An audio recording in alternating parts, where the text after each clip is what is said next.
अस्सलाम वालेकुम रहमतुल्लाहि व बरकातुहू। मैं हूं यासिर नदीम अल-वाजदी और आज मेरे साथ हैं गुजरात से ताल्लुक़ रखने वाले मकसूद पटेल भाई।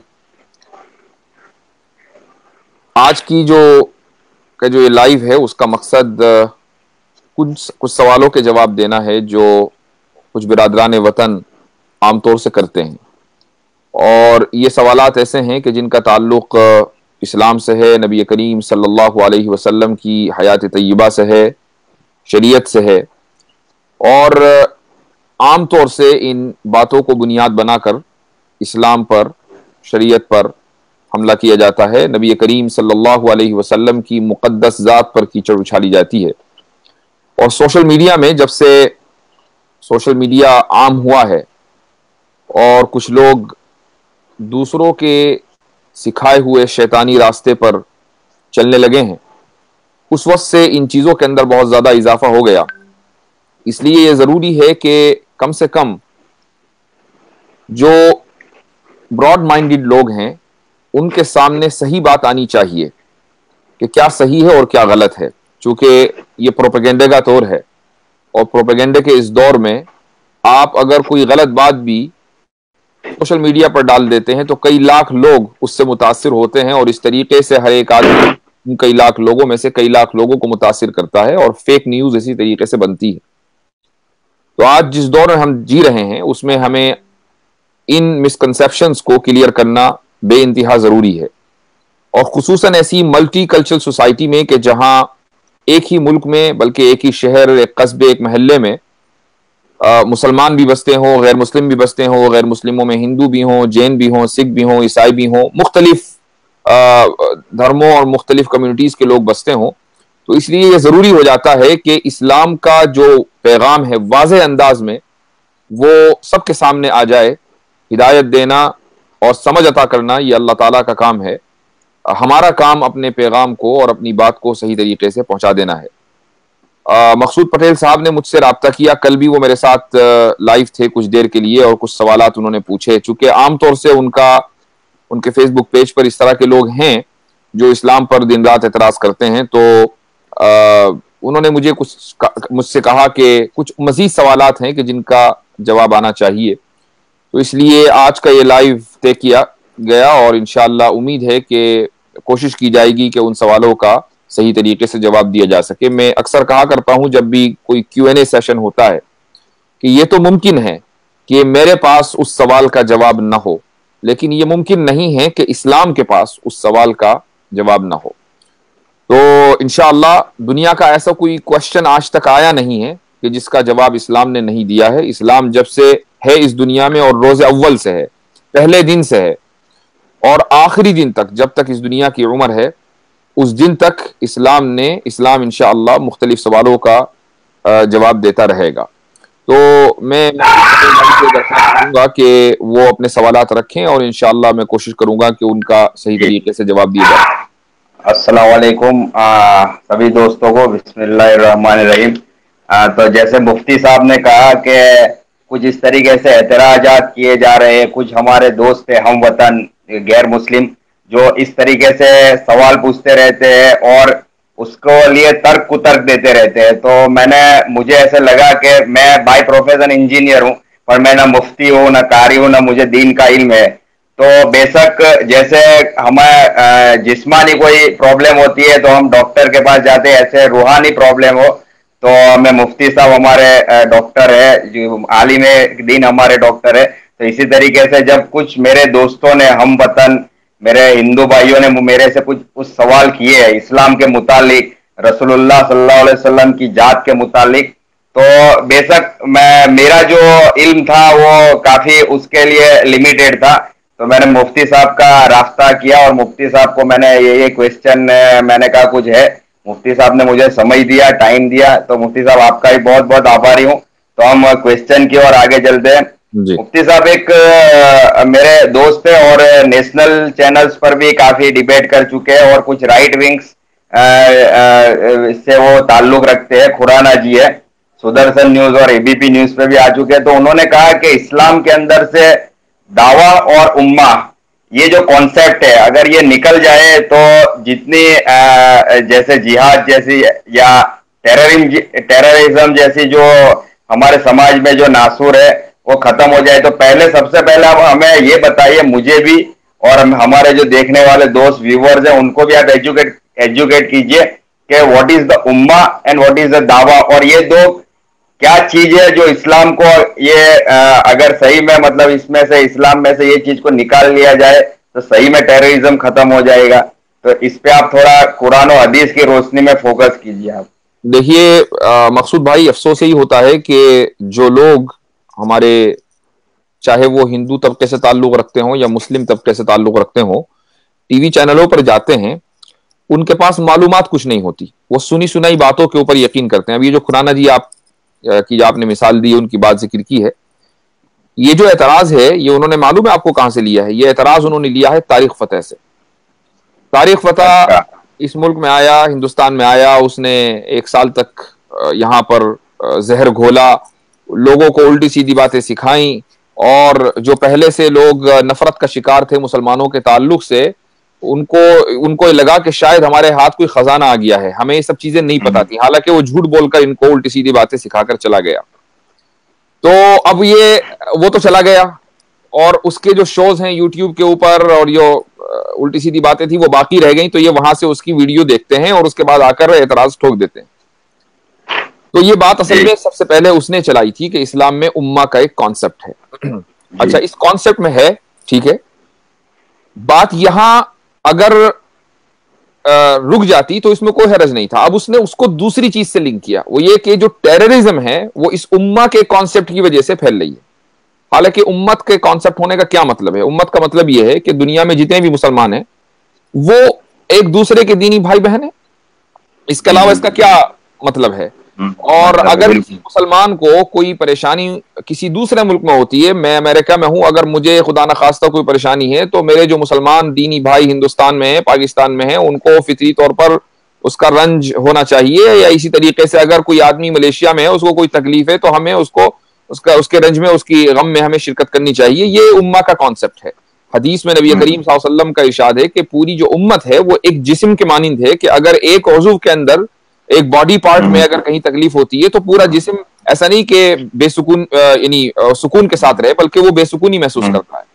तो ये उम्मत का कॉन्सेप्ट है। अच्छा, मैं एक चीज और ये भी बता दूं, एक मिनट मकसूद भाई, एक चीज ये भी बता दूं मैं कि ये जो ब्रदरहुड है उसका सिर्फ एक लेयर नहीं होता, एक डेफिनेशन नहीं है। ब्रदरहुड आपकी मुल्की सतह पर भी होती है और आपके मजहबी बुनियाद पर भी होती है। मिसाल के तौर पर हम हिंदू भाइयों को बिरादराने वतन उर्दू में कहते हैं, यानी ऐसे भाई जिनके साथ हमारा भाइयों का रिश्ता है वतन की बुनियाद पर। तो अगर उस वतन पर कोई आफत मुसीबत आती है, तो जिस तरीके से ये हिंदुओं की जिम्मेदारी है उस वतन की हिफाजत करना, ऐसे ही ये मुसलमानों की भी जिम्मेदारी है। और अगर किसी एक कम्युनिटी के ऊपर कोई आफत आती है तो ये दूसरी कम्युनिटी की जिम्मेदारी होती है उस कम्युनिटी के लोगों की हिफाजत करना और उनकी मदद करना। तो इसकी एक मिसाल अक्सर देता हूं कि उत्तराखंड में एक मरतबा सैलाब आया था बहुत जबरदस्त, और वहां हजारों लाखों की तादाद में कैजुअलिटीज हुई थी। तो मुस्लिम कम्युनिटी ने बढ़ चढ़कर उसमें हिस्सा लिया था। किसने ये नहीं सोचा था कि भाई हम हिंदू की मदद क्यों करें? क्यों? इसलिए कि जो ताल्लुक, जो रिश्ता है उन लोगों से, वो वतन की बुनियाद पर ब्रदरहुड का रिश्ता है। और फिर हमारा जो रिश्ता पूरी कायनात में, जितने भी पूरी दुनिया में मुसलमान फैले हुए हैं, उनसे दीनी रिश्ता है। और हर कम्युनिटी के अंदर ऐसा होता है, ईसाई का भाई है दीनी बुनियाद पर, हिंदू का भाई है दीनी बुनियाद पर, जैनी का भाई है दीनी बुनियाद पर। तो उम्मत का जो कॉन्सेप्ट है वो हर जगह है। अच्छा, जैसे हिंदू धर्म में कहा है कि वसुधैव कुटुंबकम, मतलब पूरा विश्व एक कुटुंब है, तो वहां पर भी एक उम्मा वाली बात कही जा रही है। बिल्कुल ये ना, तो अब चूंकि आम आदमी को, खुसूसन उसको जिसको अरबी नहीं आती, उसको इस्लाम का कुछ पता नहीं है, उसको बेचारे को टीवी पे बुला लिया, अब कुछ तो बोलेगा, वो कहां से सीखेगा वो? अब उसको चूंकि इस्लाम के खिलाफ बोलने के इंस्ट्रक्शन दिए गए हैं, इसीलिए वो पैनल में शरीक हुआ है। तो उसके पास जो मवाद हासिल करने का जरिया है वो तारिक फतेह की वीडियो है। तारिक फतेह झूठ बोल के गया, ये समझ रहा है कि सच है। तारिक फतेह के बारे में मुफ्ती साहब एक बात बोल दूं कि उसे उसके वतन से निकाल दिया गया, तो वो यहाँ की नागरिकता लेने के लिए, यहाँ की सिटीजनशिप लेने के लिए वो चाटुकारिता कर रहा है। चाहे फिर वो औरंगजेब नाम का रोड बदल के एपीजे अब्दुल कलाम रखने की बात हो, या और बहुत सारी बातें हो। उसका जिक्र छोड़िए, वो किस्सा पानी ना बन चुका। अल्हम्दुलिल्लाह बहुत से अच्छा, लोग से कोशिश की जी। अच्छा मुफ्ती साहब, दावत वाली जो है, जो दावा, वो क्या है? मतलब आपने उम्मा तो समझा दिया, दावा भी समझा दीजिए। दावा का मतलब ये है कि हम ये समझते हैं, हमारा ये ईमान है कि हमारे पास जो पैगाम है वो अल्लाह सुब्हानहू व तआला की तरफ से, जो कुरान की शक्ल में हमारे पास आया है, वो अल्लाह सुब्हानहू व तआला की तरफ से पैगाम आया है। ये हिदायत की किताब है और ये हमारी जिम्मेदारी है कि हम उस हिदायत के पैगाम को, किताब को अपने इस दुनिया में बसने वाले जितने भी लोग हैं सब तक पहुंचाएं। अगर हम उन तक ये पैगाम नहीं पहुंचाएंगे तो ये हमारा फेलियर है, हम जिम्मेदार होंगे। ठीक है, सिर्फ इतना मतलब है दावत का। ये जरूरी नहीं है कि हम कुरान को किसी के ऊपर नाफिज कर देंगे, किसी के ऊपर थोप देंगे और यानी तलवार के जोर के ऊपर उसको फैलाएंगे, ऐसा नहीं है। बल्कि दावत का मतलब सिर्फ इतना है कि रसूलुल्लाह सल्लल्लाहु अलैहि वसल्लम ने जो पैगाम, कुरान और उनका जो ट्रेडिशन था, जिसको हम सुन्नत कहते हैं, उसकी रोशनी में जो हम तक पहुंचा है वो हम दूसरों तक पहुंचा दें। बस दूसरों तक पैगाम को पहुंचाना ये दावत है। बिल्कुल समझ गया मुफ्ती साहब। तो दूसरे को मतलब हक बात पहुंचाना ही दावत है। तो जब दावत की बात आती है तो उसके साथ फिर एक मेरा दोस्त है, सोशल मीडिया पर काफी फेमस है और तर्क उतर्क करता रहता है। उसका कहना है कि चलो मैं इस्लाम कबूल कर लेता हूं, तो मुझे आप कुछ मतलब चंद फायदे बताइए। तो जैसे कुछ मुसलमान भाई से कहते हैं कि भाई मरने के बाद तुझे जन्नत मिलेगी, तो वो कहता है कि भाई वो तो मरने के बाद मिल रही है, लेकिन मुझे जीते जी इस दुनिया के अंदर क्या फायदा है अगर मैं मुसलमान बन जाता हूं तो? इस सवाल का जवाब, इस पे आप क्या कहोगे? इस सवाल का जवाब देने से पहले जो मेरा आपका जो पहला सवाल था उसका जवाब मैं मुकम्मल कर लूं। ये जो दावत का जो कॉन्सेप्ट है ना, ये सिर्फ इस्लाम में नहीं है, बल्कि हर ग्रुप, मैं मजहब की भी बात नहीं करता, छोटा सा ग्रुप भी अगर हो तो वो भी दावत देता है। मिसाल के तौर पर आपने एक क्लब बनाया, अब आप इनविटेशन देंगे नहीं दूसरों को अपना क्लब ज्वाइन करने के लिए, तो हालांकि वो कोई उस क्लब में कोई डिवाइन मैसेज तो है नहीं कि वो अल्लाह ताला ने कहा था कि आपको क्लब बनाओ या ईश्वर ने कहा था कि क्लब बनाओ। ठीक है, एक पॉलिटिकल पार्टी है तो क्या लोगों के लिए मेंबर साजी नहीं करती है वो अपने पॉलिटिकल पार्टी ज्वाइन कराने के लिए? बिल्कुल। और हमारे, अब आइए मजहब, हमारे गुजरात में, जी गुजरात में, एक मिनट मुफ्ती साहब, हम लोग एक बार जमात में गए थे तो आदिवासी इलाके, मतलब जंगल इलाके में, तो वहां पर क्रिश्चियन मिशनरीज भी दावत दे रही थी ईसाइयत की। तो दावत तो हर मजहब में है। चलिए, अब ये तो चूंकि कुछ लोगों को क्रिश्चियंस और मुस्लिम्स दोनों से प्रॉब्लम है, तो अब आ जाइए हिंदुइज्म के ऊपर। क्या हिंदुइज्म में दावत नहीं दी जाती है? क्या लोगों को नहीं कहा जाता हिंदू बनने के लिए? मैं मिसाल देता हूं, योगा मसलन। योगा आप ये नहीं कह सकते कि ये महज एक्सरसाइज है। ठीक है, अगर ये महज एक्सरसाइज होती तो आप उसको एक्सरसाइज कहिए, योगा क्यों कहते हैं? योगा जो है एक वैदिक ट्रेडिशन है। क्या आपने नेशनल बल्कि इंटरनेशनल डे योगा डिक्लेयर करके योगा की दावत नहीं दी? तो हालांकि हम किसी दावत के खिलाफ नहीं है, आपकी दावत के अंदर अट्रैक्शन है, लोग उसको कबूल करेंगे। हमारी दावत में अट्रैक्शन है तो हमारी दावत कबूल करेंगे। तो अब किसी की ये कहना कि नहीं आप तो दावत नहीं दे सकते, आप अपना पैगाम नहीं फैला सकते, हम अपना पैगाम फैलाएंगे, ये कंप्लीटली अनकॉन्स्टिट्यूशनल और नॉनसेंस बात है। अच्छा, तो अगर कोई ऐसे कहे कि मैं इस्लाम कबूल कर लूंगा तो मुझे क्या दुनियावी फायदा है, तो इसके सवाल में हमें क्या कहना चाहिए? इस सवाल का जवाब यह है कि इस्लाम दुनियावी फायदे के लिए नहीं आया। ठीक है, इसका मतलब हरगिज ये नहीं है कि इंसान को दुनियावी फायदा मिलेगा नहीं, लेकिन अगर वो ये सोचे कि भाई मैंने आज कलमा पढ़ लिया, अब कल से मेरा बैंक बैलेंस हाई हो जाना चाहिए और कल से जो है मेरे पास जबरदस्त प्रॉपर्टी होनी चाहिए, और अगर मेरी शादी नहीं हुई तो शादी भी हो जानी चाहिए, बच्चे नहीं तो बच्चे भी, ये इन सब का इस्लाम न दावा करता न प्रॉमिस करता। हाँ, इस्लाम ने हमें एक दुआ सिखाई और वो दुआ ये है कि रब्बना आतिना फिद दुनिया हसना व फिल आखिरति हसना।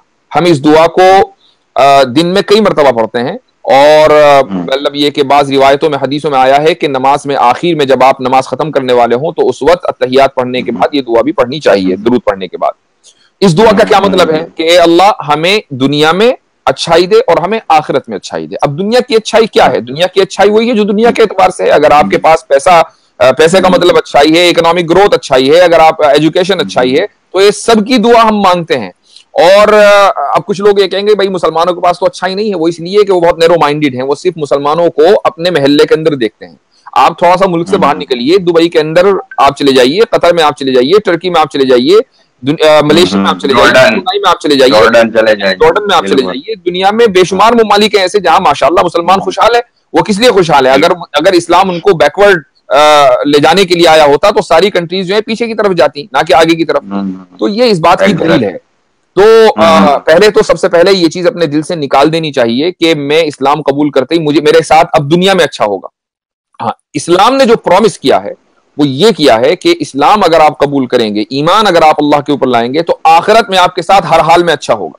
ठीक है, ये प्रॉमिस है।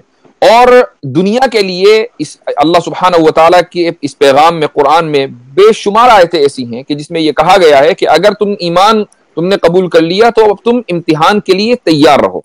क्योंकि जब हम किसी के साथ लॉयल्टी दिखाते हैं, मैं एक दुनियावी मिसाल देता हूं। मान लीजिए आप किसी के साथ लॉयल्टी दिखाएं, मेरे ख्याल से मकसूद भाई ऑफलाइन हो गए, लेकिन मैं अपनी बात मुकम्मल करता हूं। तो हम अगर किसी के साथ लॉयल्टी दिखाएं और तो उसके अंदर यकीनन उसकी तरफ से जो है कुछ ना कुछ मुतालबे होंगे, इम्तिहान होगा, वो हमारी लॉयल्टी चेक करेगा।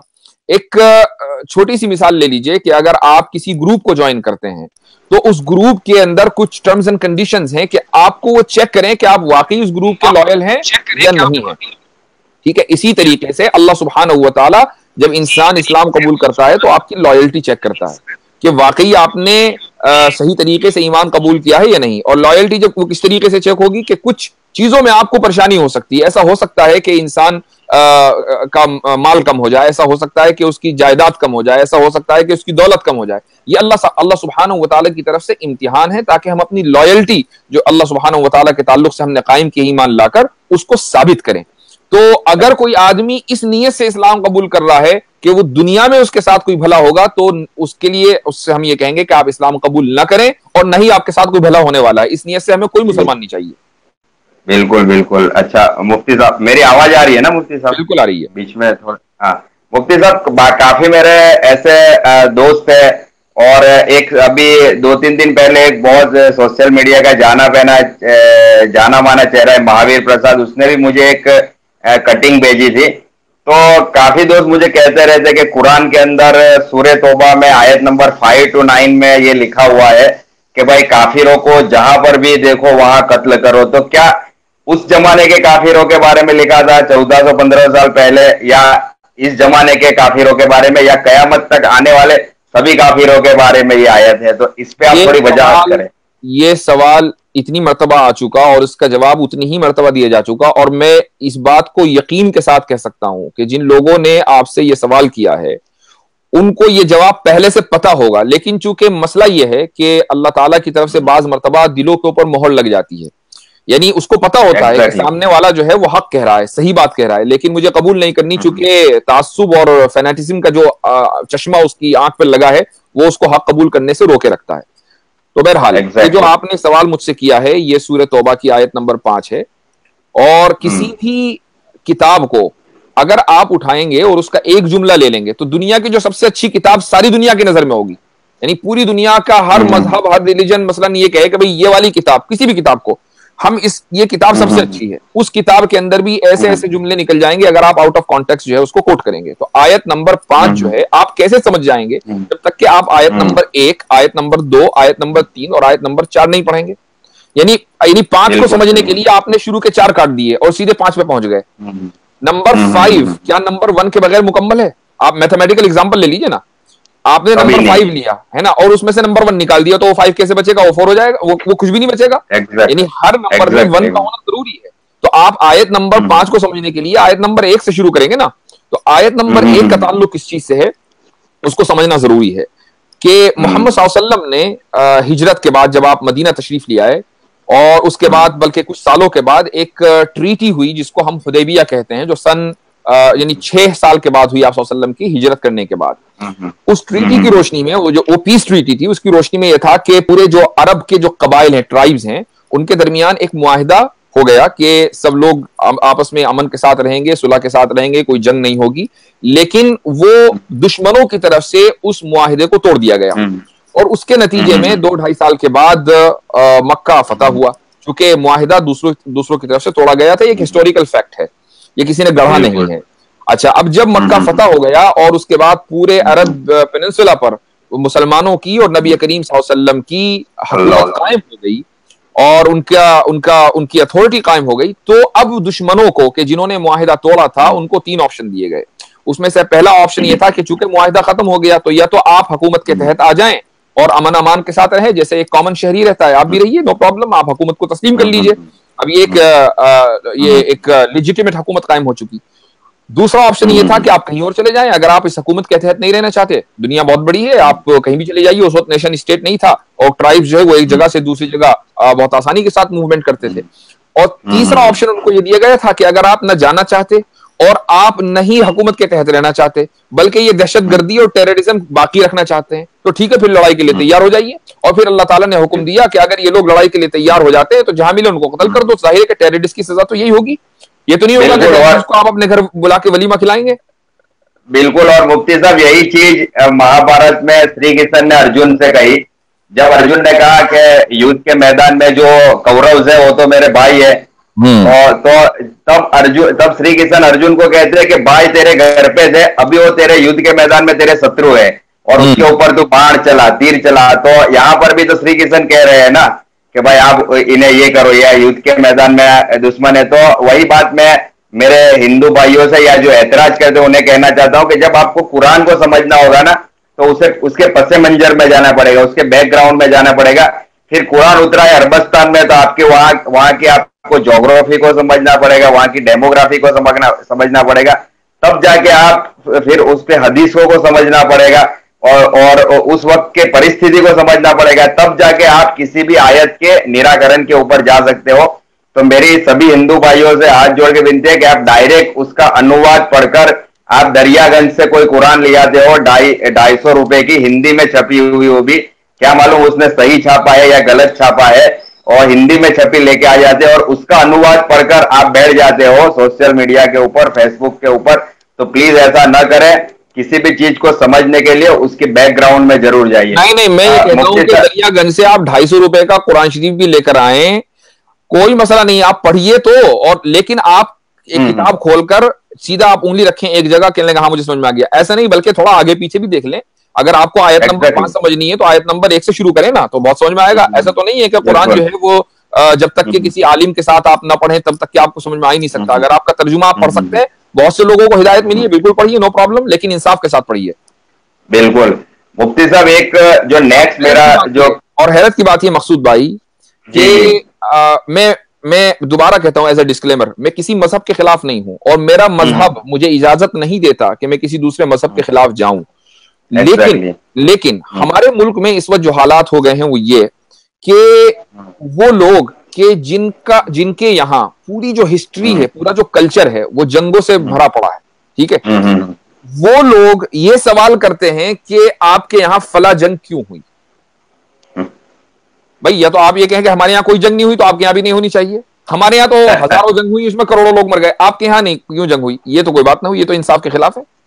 जी जी जी बिल्कुल नहीं मुफ्ती साहब, मैं इसीलिए आपका बहुत आभारी हूं कि मैं खुद परेशान था कि हर कोई हेरा गेरा उठ के आके कुरान ये लिखा है, हदीस में ये लिखा है। अरे भाई तुम अपने मजहब की किताबें तो प्रॉपरली पढ़ लो। मैं अगर एक श्लोक बोलूंगा तो आप उसका अनुवाद नहीं कर पाओगे। आप अपने मजहब को तो प्रॉपर पढ़ लो, उसके बाद जाके आप दूसरे के मजहब के ऊपर उंगली उठाओ। तो जो आजकल मकसूद भाई, मजहब को प्रॉपर पढ़ने की बात तो ये है कि जो लोग, उन लोगों से पूछिए कि जिन्होंने अपने मजहब की तालीम हासिल की है। मेरे पास एक किताब है और ये किताब जो है पंडित वेद प्रकाश उपाध्याय की है। उन्होंने अपनी किताब में एक कोट लिखा है जो अथर्ववेद का है, चैप्टर नंबर 2 और वर्स नंबर 127, ठीक है। उसका मैं तर्जुमा सुना रहा हूं आपको। उस तर्जुमा सुनिए, वो ये है कि लोगों सुनो, मोहम्मद को, अच्छा मोहम्मद का जो लफ्ज आया है वो आया है उसमें क्या कहना चाहिए, वेदों में तकरीबन 31 जगह, 31 जगह जो है वो वेदों में आप सल्लल्लाहु अलैहि वसल्लम का तज़किरा आया है। और मोहम्मद का जो लफ्ज जो तर्जुमा है इंग्लिश में वो प्रेजवर्दी है, तो संस्कृत में भी वो लफ्ज इस्तेमाल हुआ है प्रेजवर्दी। तो इसलिए वेद के अंदर यह है कि लोगों सुनो, मोहम्मद को लोगों के दरमियान भेजा जाएगा, उस हिजरत करने वाले को हम 60,000 90 दुश्मनों से अपनी पनाह में लेंगे, उसकी सवारी ऊंट होगी, ठीक है। जिसके साथ 20 ऊंटनियां होंगी, जिसकी अजमत आसमानों को भी झुका देगी, उस अजीम ऋषि को 100 दीनार, 10 मालाएं, 300 घोड़े और 10,000 गायें अता की गई हैं, दी गई हैं। अब पंडित वेद प्रकाश उपाध्याय की का इंटरप्रिटेशन सुनिए आप। वो ये लिखते हैं कि 100 दीनार से मुराद हैं 100 स्टूडेंट्स जो आप सल्लल्लाहु अलैहि वसल्लम के पास दिन रात बैठकर तालीम हासिल करते थे। 10 मालाओं से मुराद वो 10 सहाबा और कंपेनियंस हैं जिनको दुनिया में जन्नत की बशारत दे दी गई थी। और 300 घोड़ों से मुराद जंगे बदर में 300 मुजाहिदीन हैं। और 10,000 गायों से मुराद वो 10,000 कंपेनियंस हैं जो आप सल्लल्लाहु अलैहि वसल्लम के साथ मक्का फतह करने के लिए गए थे। ये मैं नहीं कह रहा हूं, ये पंडित वेद प्रकाश उपाध्याय कह रहे हैं। तो भाई आप अपनी मजहब की किताबें पढ़ें, आपको पता चलेगा कि हक क्या है। बिल्कुल बिल्कुल। और बहुत सारी किताबों में, बहुत सारे वेदों के अंदर और पुराणों के अंदर आप सल्लल्लाहु अलैहि वसल्लम के लिए कल की अवतार भी बताया गया है। और जैसे गीता का एकदम मशहूर जो श्लोक है, यदा यदा ही धर्मस्य ग्लानिर्भवति भवन्ति भारत, मतलब जब जब दुनिया के समाज के अंदर बिगाड़ आता है तो हम उस बिगाड़ को, उस अंधकार को मिटाने के लिए हम एक हिदायत रूपी एक प्रकाश को, एक लाइट्स को, एक नूर को हम दुनिया में भेजते हैं। तो बेशक जब जब दुनिया में बिगाड़ आया है तो कोई ना कोई ईश्वर का, अल्लाह का दूत, जिसे पैगंबर कह दो, पैगंबर के रूप में इस दुनिया में आया है। मुफ्ती साहब, मेरी आवाज आ रही है? आपकी आवाज आ रही है। मैं कुछ कमेंट्स देख रहा हूं और कमेंट्स में मैं अपने तमाम भाइयों से, चाहे वो मुसलमान भाई हो, हिंदू भाई हो, एक रिक्वेस्ट करना चाहूंगा कि जब आप इस तरह की क्वेश्चन आंसर, इस तरह की डिबेट देखें तो प्लीज उसको सही से सुने। आपकी गालियों से किसी पर कोई फर्क नहीं पड़ता, सिर्फ आपकी तरबियत का पता चलता है। ऐसा लगता है कि आपके वालिदैन, आपके जो पेरेंट्स होंगे, उन्होंने तो बहुत कोशिश की होगी आपकी तरबियत अच्छी करने के लिए। क्यों आप उनको फेल दिखाना चाहते हैं? क्यों आप लोगों को बताना चाहते हैं कि हमारे पेरेंट्स ने हमारी अच्छी तरबियत नहीं की? तो आप अपने पेरेंट्स का ख्याल करें। मुफ्ती साहब, ये लोगों ने गालियों में पीएचडी की है, ऐसे लोगों को तो माफी कर दो। हम ऐसे लोगों, वो हमें उससे कोई फर्क नहीं पड़ता, हमें इससे कोई फर्क नहीं पड़ता। मैं सिर्फ सबको एक पैगाम देना चाहता हूं कि पोलाइटली अगर आप सुनेंगे तो आपको, चलिए कोई फायदा नहीं हो रहा है, लेकिन दूसरों को फायदा तो हो रहा है। एग्जैक्टली। नहीं, वो ये इनको ना सुनना है, वहां यहाँ आगे सिर्फ गाली बकनी है, ना समझना है। तो ऐसे लोगों के लिए तो बस मतलब दुआ ही कर सकते हैं। और इनको गाली बोलने तो गाली पे इन्होंने पीएचडी की है और ये इनका संस्कार बता रहा है। तो हम आगे बढ़ते हैं। मुफ्ती साहब, एक बहुत ही फेमस ऐतराज है। कुछ हमारे हम वतन भाइयों के लिए, भाइयों ने हमें बार बार मुझे इस बात के ऊपर मुझे बार बार कहते हैं, और यकीनन आप, मतलब मैं खुद इसके ऊपर कभी कभी बैकफुट पे चला जाता हूं। मैं मतलब बिल्कुल खुले दिल से इसको एक्सेप्ट भी करता हूं। तो आप मुझे भी इसके ऊपर मतलब आप सेटिस्फाई कीजिए। और मेरे जैसे बहुत सारे मुस्लिम्स होंगे जिनके लिए बेशक ये सवाल का जवाब है, वो बिल्कुल एक टॉनिक साबित होगा। तो आप सल्लल्लाहु अलैहि वसल्लम के कैरेक्टर पे इस चीज को जोड़ दिया जाता है कि जैसे बुखारी शरीफ की एक हदीस है कि माँ ईसा सिद्दीका रजी अल्लाह ताला अन्हुमा का जो निकाह है वो 6 साल की उम्र में हुआ है और रुखसती 9 साल की उम्र में हुई है उनकी। तो कहते हैं कि भाई 9 साल की उम्र एक नाबालिग उम्र होती है, और इसमें आपके पैगंबर ने कैसे शादी कर ली। तो ये एक बहुत ही फेमस और बहुत ही मतलब बेतुका इस तरीके का सवाल लोग रखते हैं।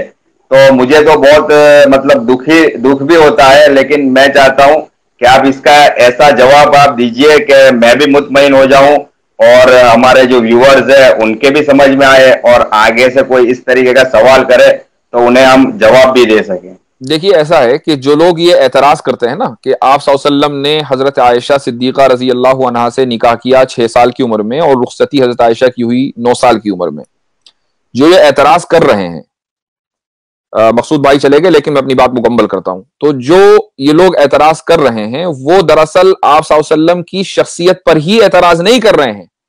कान खोल कर सुन लें, वो राम जी के ऊपर भी एतराज कर रहे हैं और लक्ष्मण जी के ऊपर भी एतराज कर रहे हैं। और इसको सुन लीजिए क्यों। उसकी वजह यह है कि सोशल मीडिया पर जो नौजवान टाइम वेस्ट करते हैं, अपना जॉब वॉब तो है नहीं, तो अब जो यहां आकर टाइम वेस्ट करते हैं, उन्होंने कोई स्टडी नहीं की, अपने मजहब के बारे में उनको पता नहीं है, 2-4 वीडियोस देख लेते हैं और उसके बाद वो एतराज करने लग जाते हैं, ऑब्जेक्शन करने लग जाते हैं। तो आप सल्लल्लाहु अलैहि वसल्लम पर तो ये एतराज बाद में होगा। ये एतराज आप पहले राम जी पर कर रहे हैं और उसके साथ साथ आप लक्ष्मण जी पर कर रहे हैं। और मैं जो यहां आपको जवाब देने वाला हूं, उस जवाब से आप न सिर्फ ये कि हम आप सल्लल्लाहु अलैहि वसल्लम का दिफा और डिफेंड करेंगे, बल्कि राम जी और लक्ष्मण जी को भी डिफेंड करेंगे। ये भी सुन लीजिए। सबसे पहले तो मैं आपको ये बताऊं कि आप राम जी पर एतराज क्यों कर रहे हैं। इसलिए कि अगर आप अपने मजहब की किताबें पढ़ेंगे तो आपको अंदाजा होगा कि राम जी ने जो सीता जी से शादी की थी तो उस वक्त सीता जी की उम्र क्या थी? 6 साल थी। ठीक है। कैसे? सीता जी को जब अगवा किया रावण ने, तो रावण से सीता जी ने कहा कि इस वक्त मैं 18 साल की हूं और 12 साल हो गए मुझे अपने हस्बैंड के साथ रहते हुए। आप जब जरा ये कैलकुलेट करेंगे तो आपको पता चलेगा कि सीता जी ने जिस वक्त शादी की थी तो सीता जी की उम्र क्या थी? 6 साल राम जी से। ठीक है। अच्छा, अब आइए लक्ष्मण जी के पास। लक्ष्मण जी की बीवी का नाम क्या था? उर्मिला। और उर्मिला कौन है? उर्मिला सीता जी की छोटी बहन है। आप किसी भी अपनी हिस्ट्री की किताब में पढ़ लीजिए कि उर्मिला और सीता जी में कई साल का फर्क था। जिस दिन राम जी की शादी हुई है उसी दिन लक्ष्मण जी की शादी हुई है उर्मिला से। ठीक है। अब अंदाजा लगा लीजिए किस उम्र में हुई है। तो ये जो एतराज आप सल्लल्लाहु अलैहि वसल्लम के ऊपर होता है, ये पहले एतराज राम जी के ऊपर होता है, पहला एतराज लक्ष्मण जी के ऊपर होता है। अब मैं आपको बताता हूं कि हम कैसे डिफेंड करेंगे इन तीनों को। जी। मैंने एतराज नहीं किया, ये एतराज मुसलमान की तरफ से नहीं है, हम डिफेंड करने के लिए आए हैं। इसलिए कि हमारे नजदीक जितने भी मजहब की मुकद्दस शख्सियात हैं वो सब मुकद्दस हैं। एग्जैक्टली। ठीक है। हम किसी के ऊपर कीचड़ उछालना ना हमारे मजहब ने सिखाया है और ना हम ये कभी रहती दुनिया तक कर सकते हैं। बिल्कुल। इस्लाम तो कहता है लकुम दीनुकुम, मतलब आपको आपका दिन मुबारक है। वो अपनी जगह है, लेकिन इस्लाम ये कभी नहीं कह सकता कि फला मजहब के लोगों की या फला मजहब की मुकद्दस शख्सियात और जो ऋषि हैं और जो सेंट लोग हैं उनकी आप बेइज्जती करें, उनको पर एतराज करें। ये पॉसिबल ही नहीं इस्लाम की। और जो ये काम करता है वो सच्चा मुसलमान हो ही नहीं सकता। अब मैं आपको बताता हूं कि हम तीनों का डिफेंड कैसे करेंगे। देखिए, सब जो बात है वो ये कि इस्लाम में शादी की जो यानी जो रूल है वो ये है कि मर्द और औरत दोनों जिस्मानी तौर पर फिट हो, फिजिकली फिट हो, मेंटली फिट हो। ठीक है। उसके लिए कोई एज मुतय्यन नहीं है। ये फिजिकल फिट होना किसी भी एज में हो सकता है। ये डिपेंड करता है कि वो लोग किस इलाके से ताल्लुक रखते हैं और किस जमाने में रहते हैं। मसलन आज अगर आप मेडिकल साइंस को देखें तो आप किसी भी डॉक्टर से पूछिए, अगर कोई लड़की आज के दौर में 9 साल की उम्र में फिजिकली फिट हो रही है, ठीक है, तो वो डॉक्टर के लिए कोई हैरत की बात नहीं है। यानी कोई हैरत की बात नहीं है। हो सकता है फिजिकली फिट हो, मेंटली फिट हो। और अच्छा, आए दिन ऐसा होता रहता है। हाँ, अगर 9 साल से कम उम्र में वो फिजिकली फिट हो रही है, यानी, और फिजिकली फिट होने का क्या मतलब है? उसको मेंस्ट्रुएशन आ रहे हैं, उसका मंथली साइकिल शुरू हो रहा है। ठीक है। तो अब वो डॉक्टर के लिए एक फिक्र की बात होगी, भाई इतनी जल्दी ये कैसे हो रहा है। एक बात। आप अब आइए साइंस में, जो मुमालिक और जो इलाके इक्वेटर से करीब हैं वहां पर जो लड़कियां हैं वो जल्दी फिजिकली फिट होती हैं, उनको जल्दी मेंस्ट्रुएशन आता है। ठीक है। सऊदी अरबिया का जो इलाका है वो इक्वेटर के ऊपर है बिल्कुल। तो वहां पर जो लड़कियां हैं वो जल्दी फिजिकली फिट हो जाती हैं, मेंटली फिट भी हो सकती हैं। ठीक है। अब इस्लाम में जो आपका जो वोटिंग एज है वो मैटर नहीं करती कि आप वोट डालने के लिए किस उम्र में आप एलिजिबल होंगे। ठीक है। इंडिया में वोट डालने के लिए आप एलिजिबल हैं 18 साल की उम्र में लड़की। ठीक है। 18 साल से कम उम्र में आप शादी करेंगे तो क्या होगा? इलीगल है कि लीगल है? मुझे बताइए। इलीगल है। इलीगल है। ठीक है। अब आ जाइए आप अमेरिका में। अमेरिका में जो है शादी करने की जो उम्र है वो क्या है? 16 साल। अच्छा। ठीक है। अमेरिका में जो सूबे हैं 50 तकरीबन, उनमें एक सूबा है टेक्सास। टेक्सास में आप चले जाइए, वहां पर शादी करने की जो मिनिमम एज है 14 साल। रोमन एम्पायर में चले जाइए, इस्लाम से पहले, ठीक है, आप सल्लम से पहले, तो वहां पर शादी करने की मिनिमम एज थी, एवरेज एज, मिनिमम नहीं, एवरेज एज थी 12 साल। और जो शरीफों के घर की लड़कियां होती थी वो और कम उम्र में शादी कर लेती थी। हजरत मरियम अलैहिस्सलाम जब प्रेग्नेंट हुई हजरत ईसा से, तो उस वक्त हजरत मरियम की उम्र कितनी थी? 13 साल। ठीक है। अब आप आइए चाइना में। चाइना में जो मिनिमम एज है लड़की की शादी करने की वो है 21 साल। अच्छा। अब एक लड़की इंडिया की है, उसने 18 साल की उम्र में शादी की, जाके चाइना में सेटल हो गई, तो चाइना के एतबार से तो वो फिजिकली एबल ही नहीं है शादी करने की। तो इसका मतलब ये हुआ कि हर मुल्क का अपना अपना अलग कानून है। एग्जैक्टली इस्लाम का कानून ये है कि लड़की फिजिकली और मेंटली एबल होनी चाहिए। हजरत आयशा रदी अल्लाह अन्हा 9 साल की उम्र में फिजिकली और मेंटली एबल हो गई थी, जिस तरीके से सीता जी 6 साल की उम्र में हो गई थी। ठीक है। अब जब आप सल्लल्लाहु अलैहि वसल्लम की, अच्छा एक चीज और, कुछ लोग ये कहते हैं नबी करीम सल्लल्लाहु अलैहि वसल्लम की शान में गुस्ताखी करते हुए कि अलियाज बिल्लाह आप पेडोफाइल थे। पेडोफाइल एक टर्म है, इसका मतलब ये होता है कि वो लोग जो सेक्सुअली माइनर से अट्रैक्ट हों। ठीक है। मैं ये पूछता हूं कि अगर खुदा ना खास्ता अलियाज बिल्लाह 100 मरतबा अगर इस इल्जाम में जर्रा बराबर भी कहीं हकीकत होती, तो आप सल्लल्लाहु अलैहि वसल्लम 6 साल की उम्र में हजरत आयशा से निकाह करने के बाद 3 साल इंतजार क्यों करते भाई? 3 साल इंतजार किस लिए किया? इसलिए किया ना कि फिजिकली और मेंटली जो है वो मैच्योर हो जाए। एग्जैक्टली। के बाद रुखसती हुई। अच्छा, अब यहां सवाल ये होता है कि भाई चलो 9 ही साल क्यों, 2-4 साल और इंतजार कर लेते अगर 3 साल किया था। उसकी भी एक हिकमत है। उसकी वजह यह है कि नबी करीम सल्लल्लाहु अलैहि वसल्लम के घर में एक ऐसी फैमिली मेंबर का होना जरूरी था कि जो बाहर के असरात से महफूज रहे, ताकि आप सल्लल्लाहु अलैहि वसल्लम की जो पूरी फैमिली लाइफ है वो उसको जू का तू रिकॉर्ड कर ले। अब अगर एक औरत 18 की, 20 साल की, 22 साल की उम्र की किसी घर में आएगी तो वो बाहर के असरात से महफूज नहीं, उसका अपना एक कल्चर होगा, उसका अपना एक बैकग्राउंड होगा, उसका अपना एक सोचने का अंदाज होगा। ठीक है। तो वो मुकम्मल फैमिली लाइफ को रिकॉर्ड करने के लिए अपने आप को डेडिकेट नहीं कर सकेगी। यही वजह है कि इस्लाम में आधा इल्म तो हजरत आयशा रज़ी अल्लाह अन्हा से हमने लिया है।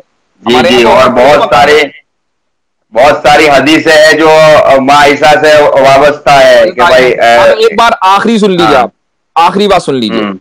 जब किसी लड़की का रेप होता है ना बचपन में, 6 साल, 8 साल, 9 साल की उम्र में, तो मुझे बताइए कि उस लड़की का जो फिजिकल और मेंटल ग्रोथ है ना वो तकरीबन रुक जाता है। वो लड़की जो है बिल्कुल डिसफंक्शनल हो जाती है, अब वो किसी काम की नहीं रहती। जो अब उसको बल्कि साइकोलॉजिकल थेरेपी की जरूरत पड़ती है अगर उसके साथ ऐसा हो जाए और वो अपनी जिंदगी बचा ले।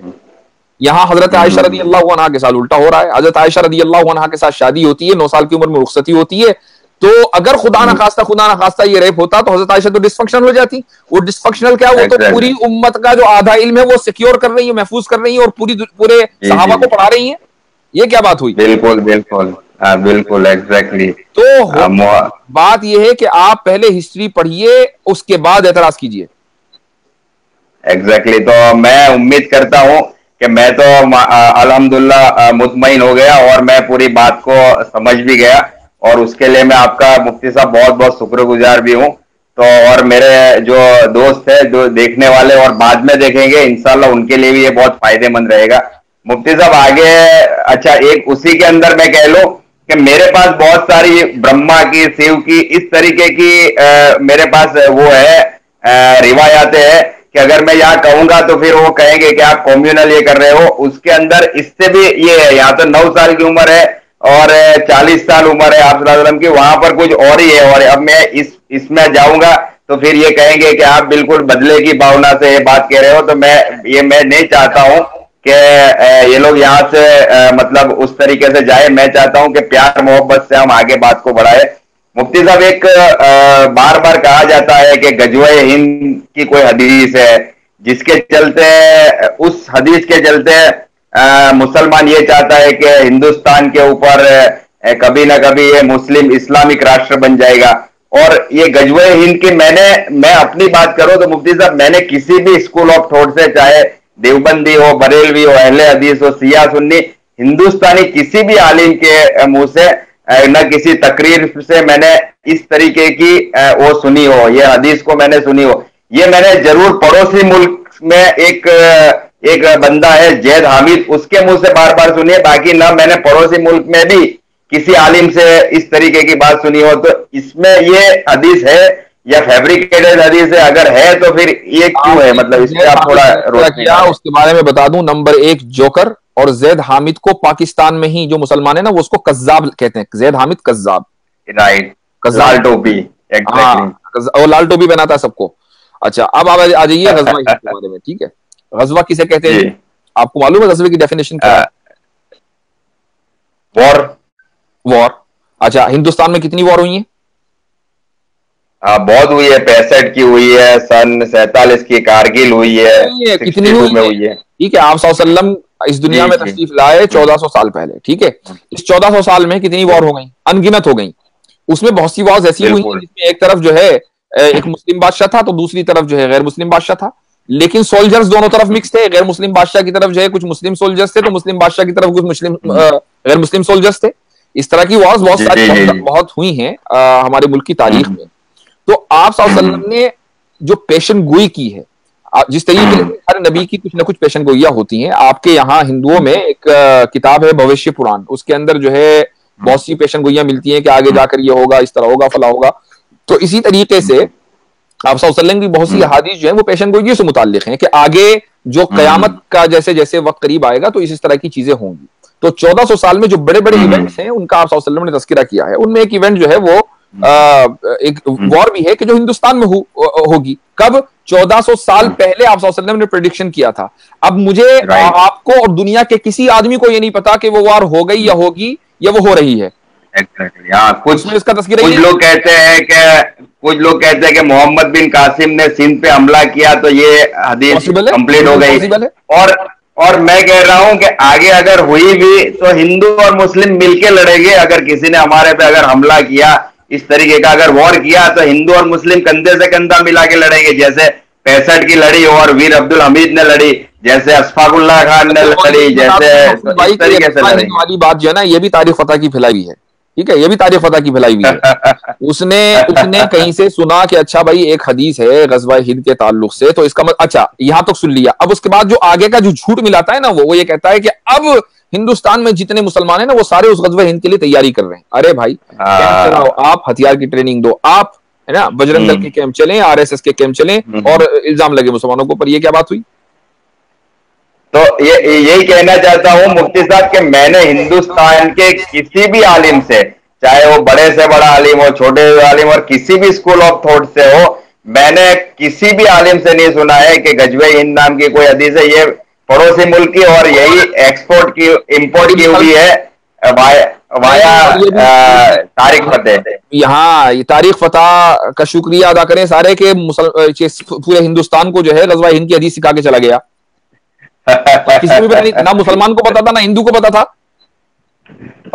और अभी कैंसर से जूझ रहा है। अच्छा मुफ्ती साहब, एक बहुत ही फेमस और ये हमारे मुसलमान भाई का ही है, और मेरे कुछ दोस्त भी एक फिजियोथेरापिस्ट डॉक्टर है, उनका भी अभी कुछ दिन पहले एक सवाल था। शाकिर सैफी एक साहब हैं जो कमेंट कर रहे हैं कि आप जावेद अहमद गामिदी साहब का जवाब देखें। जावेद अहमद गामिदी साहब का जवाब एकदम रिडिकुलस है, उस जवाब से मैं बिल्कुल मुत्तफिक नहीं हूं। वो यानी जो डेटा है वो गलत डेटा पेश करते हैं इस जवाब में। मैं बिल्कुल उनको ये नहीं कह रहा हूं कि 100% वो गलत है हर चीज में, लेकिन इस बारे में वो बिल्कुल गलत हैं। और मैं जो बात कह रहा हूं वो तहकीक के बात कह रहा हूं, मुझे उनके जवाब का इल्म है।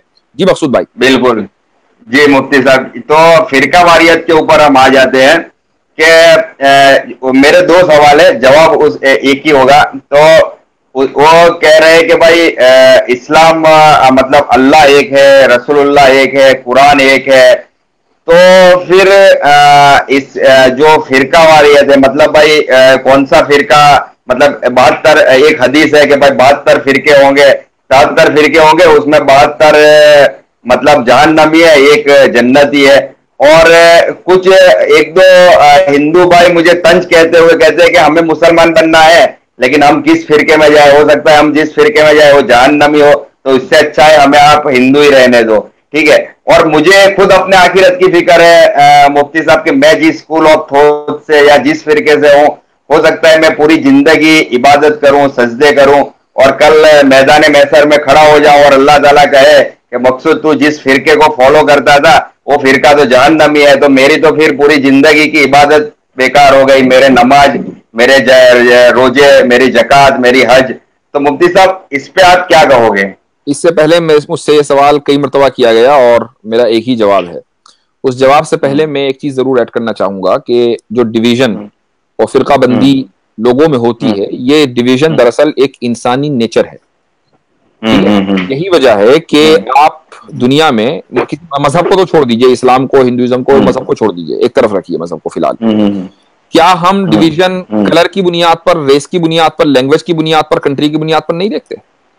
जी जी जी। ठीक है, आप एक ही मुल्क में जो नॉर्थ इंडिया के लोग हैं, क्या वो एक अलग, समझ लीजिए, मेंटालिटी रखते हैं, और साउथ इंडिया के जो लोग हैं वो अलग मेंटालिटी रखते हैं? खुद हिंदुओं में कितना डिवीजन है। एक मुल्क के अंदर बसने वाले लोग, अमेरिका में एक बड़ी तादाद क्रिश्चियंस की है, लेकिन क्रिश्चियंस में व्हाइट्स अलग हैं, ब्लैक्स अलग हैं। तो कलर की बुनियाद पर, लैंग्वेज की बुनियाद पर डिवीजन जो है सारी दुनिया में आम है।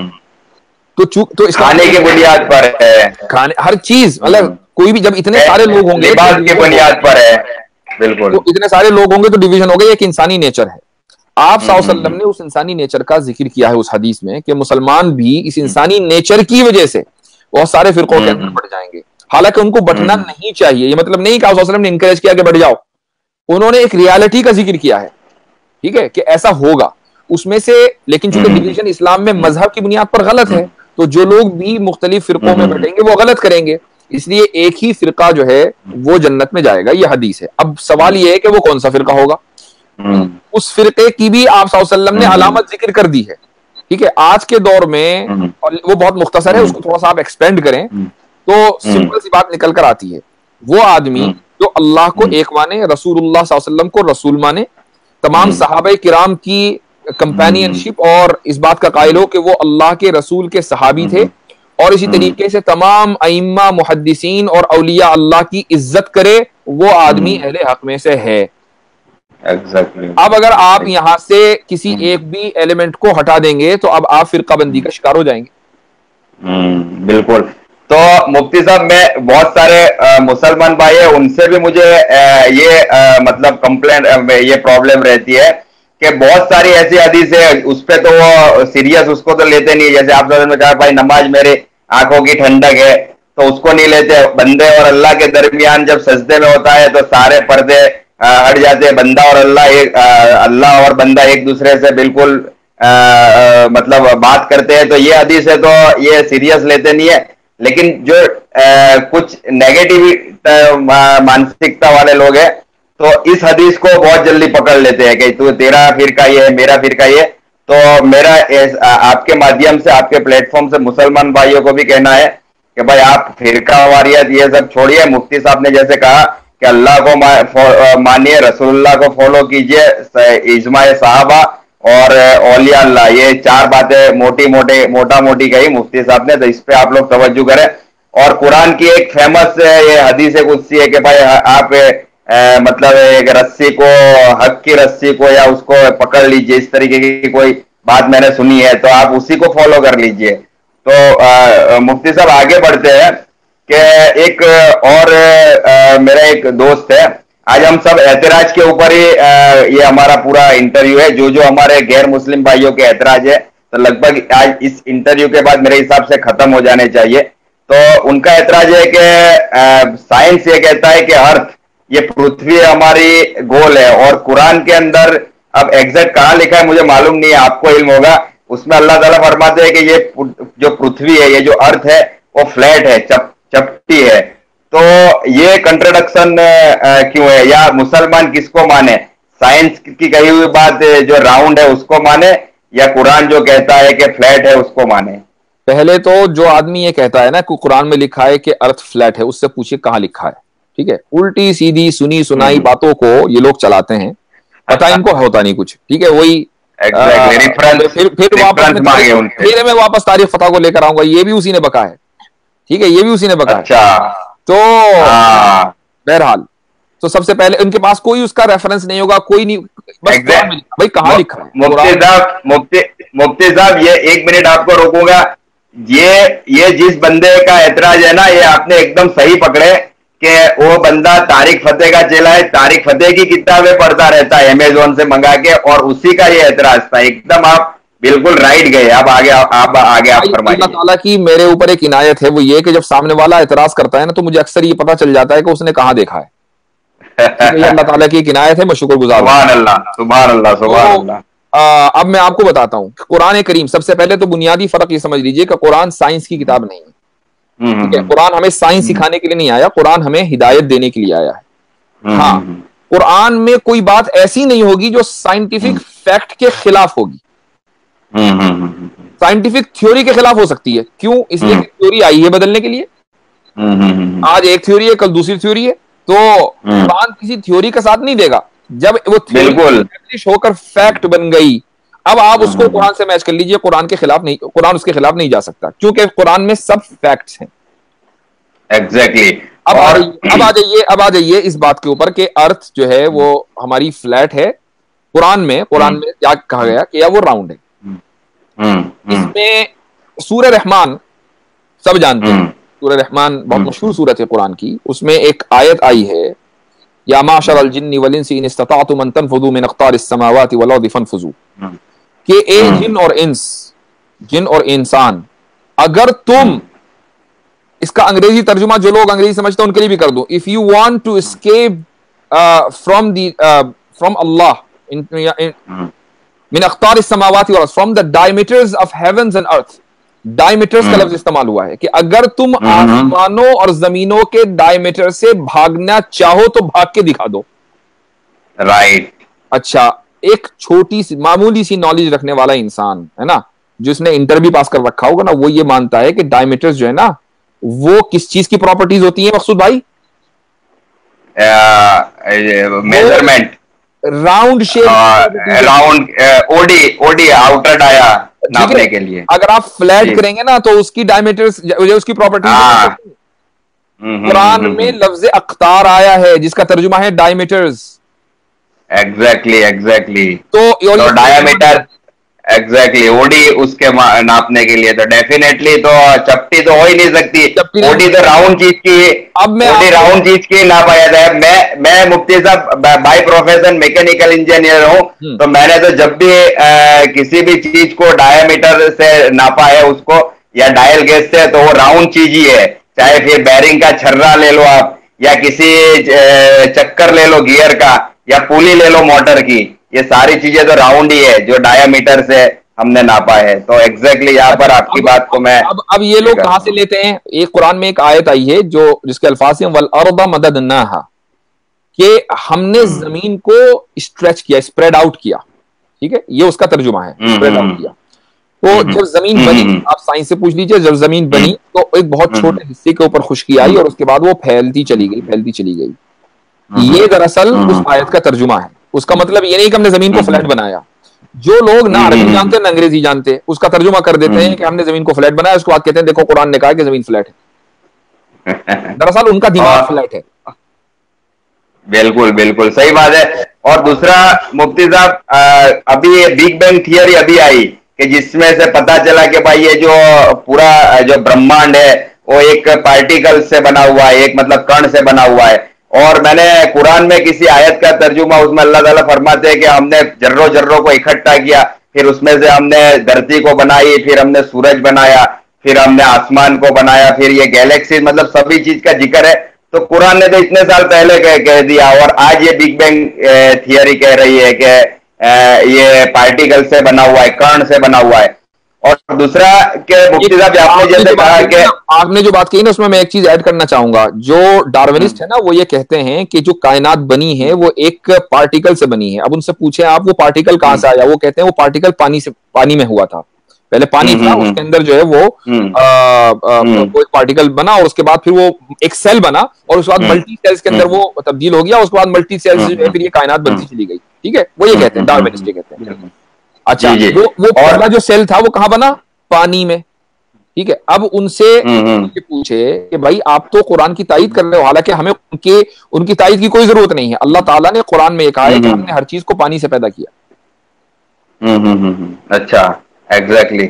तो बेशक वो साइंस की तो हर बात, एक थियरी आती है तो पुरानी थियरी गलत हो जाती है कि नहीं अब ये थियरी सही है, फिर आती है नहीं वो इन्वेंशन गलत था, अब ये रिफॉर्म है या इसके अंदर करेक्शन है। ठीक है। अब डार्विन की जो थियरी ऑफ रिवॉल्यूशन है, ठीक है, उसको तो मानते हैं कि बंदर, हम लोग सब पहले बंदर थे, लेकिन मैं गुजरात सूरत में रहता मुफ्ती साहब, मैं बच्चा था 10 साल का, तब से मैं वो एक बंदर को देख रहा हूं, आज तक वो इंसान नहीं बना है। तो क्या अब मैं डार्विन की जो थियरी ऑफ रिवॉल्यूशन है इसको नकार दूं? तो अगर आप इस तरीके से तर्क दोगे तो हम ऐसे तर्क देंगे। तो इसको भी समझना पड़ेगा आपको कि आप डायरेक्ट उठा के आप ये कह दोगे कि कुरान से, फिर मुझे आप सारे फॉर्मूले वेद में बता दो, चलो हाइड्रोजन पेरोक्साइड का फॉर्मूला बता दो, H2O2 का आप मुझे वेद में बता दो, अगर आप कहते हो कि वेदों के वेद सही है। मैं तो ये इस बात से डिसएग्री इसलिए करूंगा कि चूंकि हर मजहब में आसमानी किताबें आई हैं, तो वेद भी आसमानी हो सकती है, उसके अंदर दुनिया के बहुत से राज जो है वो छुपे हुए हो सकते हैं। हमें किसी से कोई प्रॉब्लम नहीं है, कोई प्रॉब्लम नहीं। आप अगर ये कहें ना कि वेद में जो है फला चीज का इन्वेंशन का जिक्र है, फला चीज का जो है प्रेडिक्शन है, नो प्रॉब्लम, हम उसको एक्सेप्ट करने के लिए तैयार हैं, ठीक है। लेकिन हम ये कहते हैं कि जैसे हम आपकी किताबों को और दुनिया भर की जितनी भी आसमानी मुकद्दस किताबें हैं उनका हम एहतराम करते हैं, आप भी कुरान का एहतराम कीजिए, इसमें क्या प्रॉब्लम है? बिल्कुल बिल्कुल। और कुरान जब ला इलाहा इल्लल्लाह मोहम्मद रसूलुल्लाह कहते हैं तो उनको भी ये करना है, लेकिन जब वेद कहता है कि एकम ब्रह्मा द्वितीयम नास्ते नास्ते नास्ते, मतलब दूसरा नहीं है नहीं है, जब मतलब वो वेद कहता है कि भाई ब्रह्मा मतलब इस सृष्टि का सर्जनहार एक ही है, तब आप उसको मान लेते हो। लेकिन कुरान कहता है कि ला इलाहा, नहीं कोई माल सिवा अल्लाह के, और चांद सूरज चरिंदे परिंदे ये वो सारी मखलूक। उसकी वजह यह है कि ये समझते हैं कि अल्लाह ताला को जो इंट्रोड्यूस किया है ना वो मोहम्मद सल्लल्लाहु अलैहि वसल्लम ने 1400 साल पहले किया है, हालांकि बुनियादी गलती है, यही बुनियादी this is the problem, this is the problem. अच्छा, अब मैं आपको बताऊं कि लफ्ज, चलिए अव्वल तो अल्लाह ताला का जो लफ्ज है, अल्लाह का जो लफ्ज है वो बोला जाता है सुप्रीम बीइंग के लिए, वो सुप्रीम बीइंग के जिसने इस कायनात को बनाया है, हम उसको अल्लाह कहते हैं, आप उसको कुछ और कह दीजिए, नो प्रॉब्लम, ठीक है। अब लेकिन इस लफ्ज को मैं भी बता दूं कि इराक में एक शहर है बाबुल, उस पर बात करने से पहले जो लफ्ज अल्लाह है ना, उसका जो रूट नाउन है वो है इलाह, ठीक है, इलाह एल, ये उसका रूट नाउन है। अच्छा, अब जो बाबुल है ना वो असल में था बाबेल, एल से निकला है अल्लाह, बाबेल के माने हैं अल्लाह का दरवाजा, बाबुल, ठीक है। अब आ जाइए आप इंडिया की जो आर्यन की जो कदीम सिविलाइजेशन है उसका जो रिलीजियस मरकज था वो था तिब्बत में, वहां पर एक शहर का नाम था लाह सेह, ठीक है। इसका जो तर्जुमा है ना लाह, उसी से बना अल्लाह, उसका तर्जुमा पता क्या है? बैतुल्लाह, अल्लाह का घर, ठीक है। इसका मतलब ये कि जो अल्लाह जो है वो मुख्तलिफ फॉर्म्स में, मुख्तलिफ लैंग्वेजेस में पहले से मौजूद है, अरबी के अलावा और भी मुख्तलिफ जबानों के अंदर जो है लफ्ज अल्लाह मिलता है। ये तो उस सूरत में है कि अगर आप ये कहें कि नहीं, हम ये कहते हैं कि अल्लाह नाम है सुप्रीम बीइंग का, आप सुप्रीम बीइंग को किसी भी नाम से पुकारो, खुद कुरान ने कहा कि अल्लाह ताला के खूबसूरत नाम है, किसी भी नाम से पुकारो। और अल्लाह की पहचान के लिए कुरान कहता है कि हमने 1.25 लाख से ज्यादा अंबिया को भेजा इंट्रोड्यूस करने के लिए। सारे तो अरबी नहीं बोलते, कोई बोलता था, कोई कोई हिब्रू था और अपने पर्शियन था, अपनी जबान के एतबार से अल्लाह को उसने पुकारा। बिल्कुल। और एक श्लोक मुझे याद आता है कि आकाशात पतितम तोयम यथा गच्छति सागरम सर्वो देवम नमस्कारम केशव प्रति गच्छति, उसके अंदर भी वही कहा जा रहा है कि भाई जितने देवों की आप जिस तरीके से बारिश का बरसा हुआ पानी मिलके समंदर में चला जाता है, इसी तरह आप जितने देवों की प्रार्थना करते हो वो परमेश्वर के पास जाता है, यथा गच्छति सागरम, ये मतलब उस तरीके से जैसे सागर में जाता है। तो ये भी ला इलाहा इल्लल्लाह की तरफ इशारा कर रहा है। नहीं, ये ला इलाहा इल्लल्लाह की तरफ इशारा नहीं कर रहा मकसूद भाई, मैं इसको बता दूं। उसकी वजह ये कि इस्लाम में एक कॉन्सेप्ट शिर्क और तौहीद का बिल्कुल क्लियर है, वो ये है कि अल्लाह ताला की इबादत होगी, अल्लाह ताला के अलावा किसी की इबादत नहीं होगी, हम डायरेक्ट अल्लाह तक पहुंचते हैं। हम किसी के थ्रू, चाहे वो कितना ही अजीम हो, कितना ही बड़ा हो, हत्ता कि हम रसूलुल्लाह सल्लल्लाहु अलैहि वसल्लम की भी इबादत नहीं कर सकते अल्लाह तक पहुंचने के लिए, ठीक है। बिल्कुल। वो जो आपने पढ़ा है वो मुझे उस पर कोई एतराज नहीं, मैंने एक जरिया के का बिलीफ हो सकता है, वो किसी का बिलीफ हो सकता है, लेकिन वो हमारा बिलीफ नहीं, वो तो बिल्कुल तौहीद तो हमारे उसमें एकदम क्लियर है, उसके लिए तो कोई डाउट नहीं है। लेकिन मैं एक कंपैरिजन कर रहा था कि भाई इस तरीके से आप उसको वो नहीं कर सकते कि भाई ला इलाहा इल्लल्लाह मतलब इस चीज को हम ये नहीं करते। आप असबाब को मानते हैं, हम मुसब्बिबुल असबाब को मानते हैं, असबाब को बनाने वाले को मानते हैं। हमारा तो बिलीव ये है, आप सूरज को मान लो, आप चांद को मान लो, आप पानी को, नदी को मान लो, आग को मान लो। हम कहते हैं कि अल्लाह ताला ने ये सारी चीजें हमें बनाई है और हमें कहा है कि तुम मुझे मेरी इबादत करो। ये हमारा तो बिलीव है। अच्छा मुफ्ती साहब, मैं आगे बढ़ता हूँ और ये मेरा आखिरी सवाल है, काफी लंबी डिस्कस हो गई।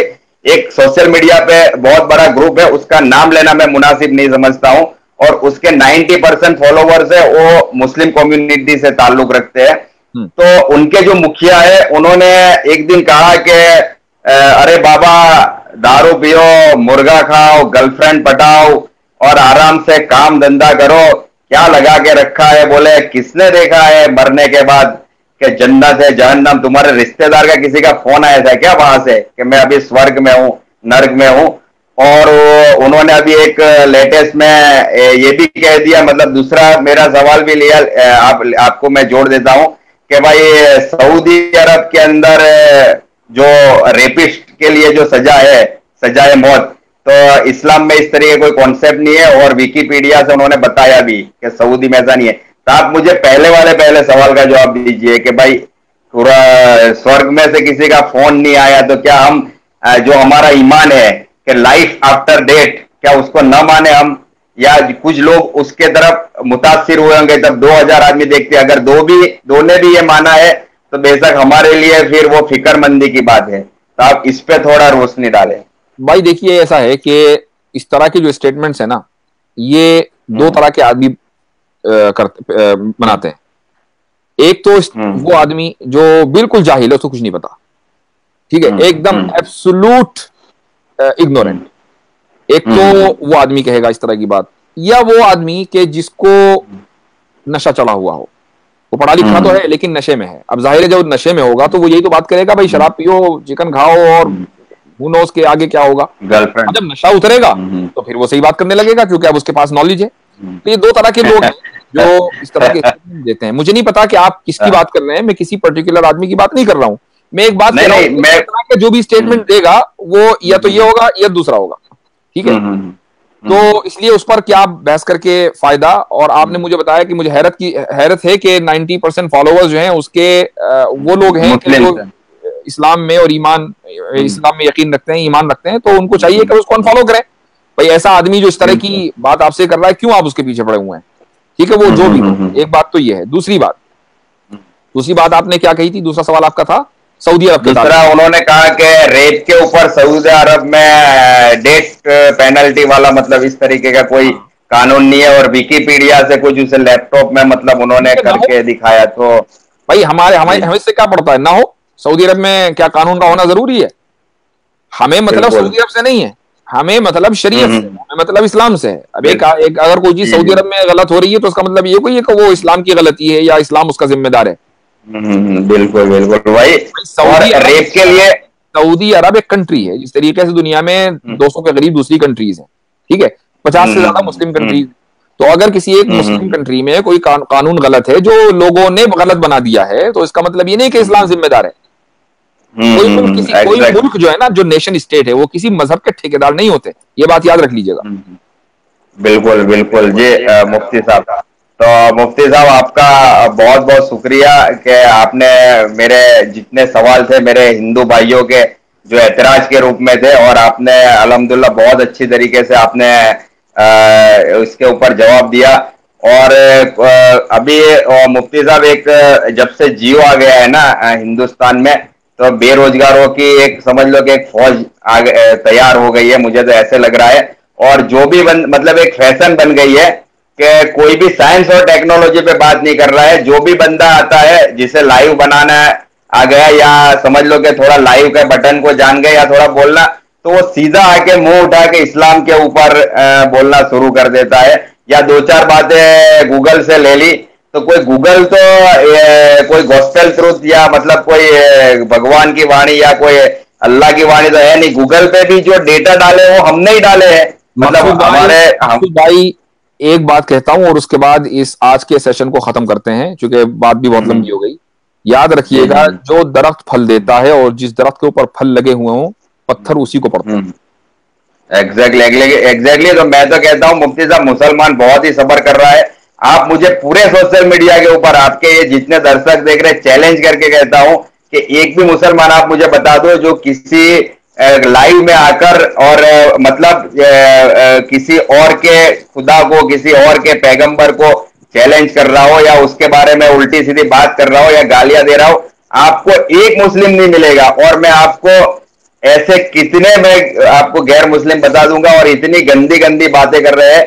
तो मैं बेशक हम लोग तो इन्नल्लाह मस साबिरीन वाली चीज को मानते हैं कि बेशक सबर वो करने वाले के साथ अल्लाह है। मैंने कहा ना कि जब जो दरख्त फल देता है और जिस तरफ दरख्त पर फल लगे हुए हों, तो जो गली मोहल्लों के फालतू बच्चे होते हैं तो जाहिर है उसी पर तो पत्थर मारेंगे। तो ठीक है, बेशक। हो सकता है और कि एक मुफ्ती आध फल साहब, नीचे गिर जाए, हो सकता है एक आध फल नीचे गिर जाए, उनका फायदा हो जाए। फायदा हो जाए। चलिए। और मुफ्ती साहब, आखिरी बात छोटी ये कह दो कि मुझे बहुत सारे दोस्त फिक्रमंद कहते हैं, यार ऐसे वो ऐसे बोल रहा है, वैसे बोल रहा है, ऐसे। तो फोन करके मैसेंजर व्हाट्सएप, तो मैं उन्हें यही कहता हूं कि कारून, हामान, उबे बिन खल्फ कितने ताकतवर आदमी थे। उनके पास खजानों की चाबियां ऊंटों पे लदी रहती थी। वो इस्लाम का कुछ बिगाड़ नहीं पाए, तो ऐसे लोग क्या बिगाड़ेंगे जो पेटीएम के पैसों पे पलते हैं, जो दारू भी पेटीएम के पैसों से, जो मुर्गा भी पेटीएम के पैसों से खाते हैं। भोले वाले मुसलमानों को बरगला कर, पेटीएम मंगवा कर, जो गाड़ी के अंदर लाइव, मतलब उनकी बातें इतनी खराब होती है। मुफ्ती साहब, आप अपने घर में बैठे हो, आपकी फैमिली हो सकता है बाजू के कमरे में होगी, मैं अपने घर में बैठा हूं, मेरी फैमिली बाजू कमरे में, तो हम ऐसी बातें कर रहे हैं कि हमारी फैमिली को भी वो सूट करती है।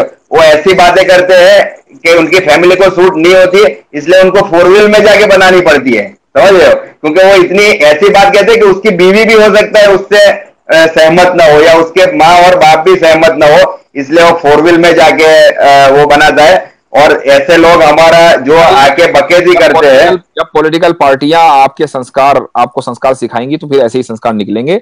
चलिए, बहुत बहुत और इंशाल्लाह फिर अगली मरतबा बिल्कुल, और सवालों के लिए। अगली मर्तबा इंशाल्लाह करेंगे। और मुफ्ती साहब, आपका बहुत बहुत शुक्रिया, और आप जुड़े, और इंशाल्लाह बाकी जो सवाल मेरे रह गए वो हम अगली नशिस्त के अंदर पूरे करेंगे। चलिए, बहुत बहुत ठीक है, शुक्रिया, चलो, जज़ाकुमुल्लाह। अल्लाह हाफिज।